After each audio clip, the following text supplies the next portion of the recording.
Thank you. I'm so glad to be here and represent the parents' perspective regarding parental rights in education, but not just education. Let me start, if I may, with the question you asked the Davises. When we say what are parental rights, it's shocking that we are now in a place that we've never thought about how to articulate that, because it's woven into the fabric of America that parents have the fundamental right to direct the education, the health care, and the moral upbringing of their children. It's been a given. And this has been well established in the Constitution and the Supreme Court, but here we are having to explicitly explain that. So I'm glad to have a mayoral candidate that's willing to hopefully, one of the four things I was going to mention is use the bully pulpit just to remind the public that this is an honest, real cause, and it's our right as parents to proclaim this.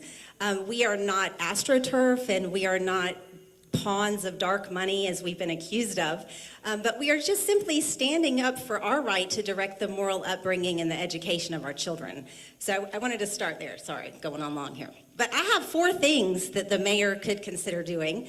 One of them I'm proud to say he's agreed to do tonight later. But we have a Moms for Liberty parent pledge that we ask all elected officials or candidates to sign, which is just to say that you recognize and honor the parents' fundamental rights.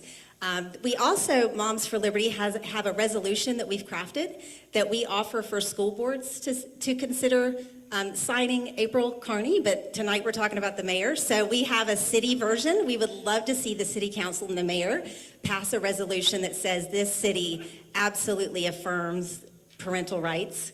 And let's see, the third thing, actually I think I mentioned out of order, is the bully pulpit. Anytime we have a mayor that can make mention of the power of parents or parental rights, it does just help counter the narrative that we're extremists. It gives legitimacy to our cause, because I can assure you there's no dark money behind anything I'm doing. And then the fourth thing, sorry I'm going along, but the mayor does get to appoint the Office of General Counsel. And what actually activated a lot of us into the parental rights advocacy space a couple years ago was when our city's OGC cooperated with a law firm to sue the state of Florida against parental rights by forcing masks in school. And we were, that's a whole nother story for another time, but we would love to see the mayor give a lot of thought to who he or she appoints to the Office of General Counsel, so that they do at least listen to some of our concerns. So I would say that.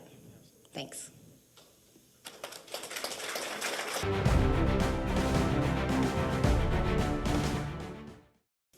I just want to chime in on one more thing that I think would be really important that the mayor's office could help out with expanding school choice and allowing new schools to come in and open would be infrastructure.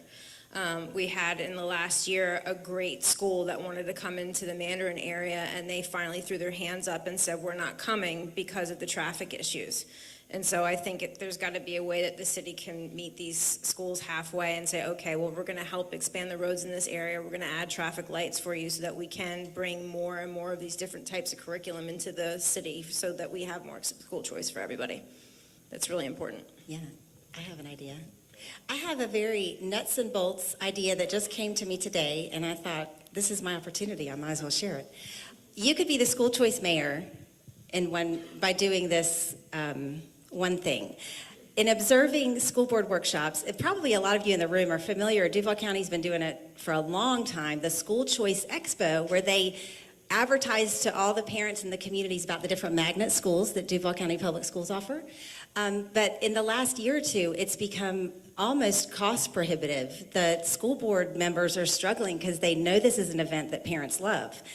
But what if the mayor or the city could sponsor this in full or in part, and it could be affordable, but it would include not just Duval County Public Schools magnet programs, but we could have booths for the charter schools, we could have booths for homeschool resources, we could have information for private schools to really open up for all the community in one place to see all that the city offers in terms of school choice. And I thought that was a good idea, I don't know.